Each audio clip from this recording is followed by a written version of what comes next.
જય સ્વામિનારાયણ. આજના દર્શન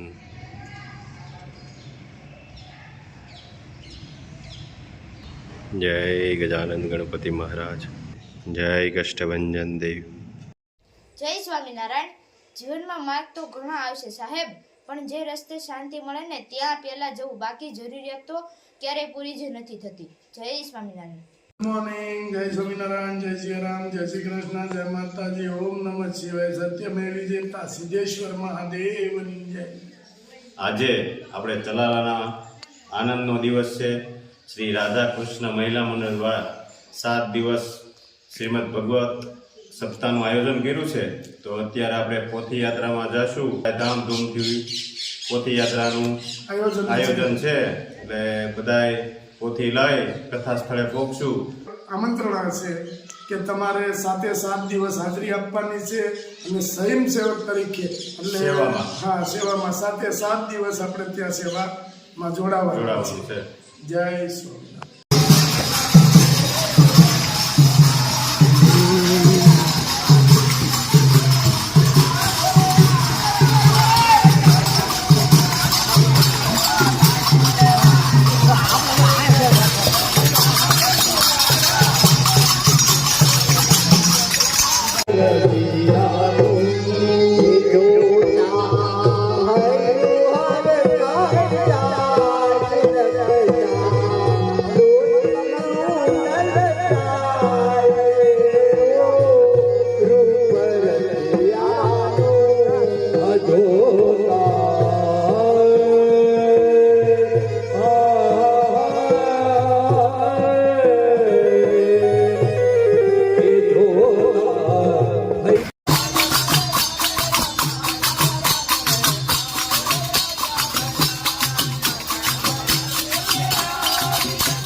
મંચની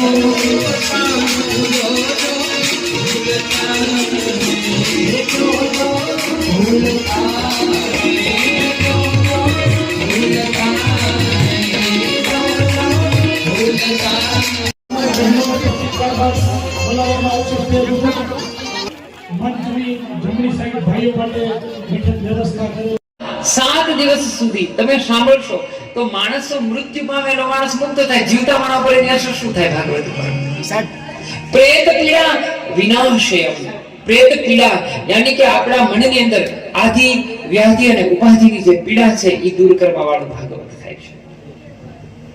આત્મદેવને વ્રતાંતરી વિરક્ત વૈષ્ણવઃ વિપ્રો વેદ શાસ્ત્ર વિશુદ્ધ એવ. અહીંયા શ્રોતાના લક્ષણ બતાવવામાં આવે છે, પછી વક્તાના લક્ષણ છે. શ્રોતામાં 5 ગુણ હોવા જોઈએ: જિજ્ઞાસા, સુસંગતિ, શ્રદ્ધા, સમતત્વ અને સમર્પણ. તમારા પાસે 5 હોય તો વક્તા પાસે શું હોવું જોઈએ?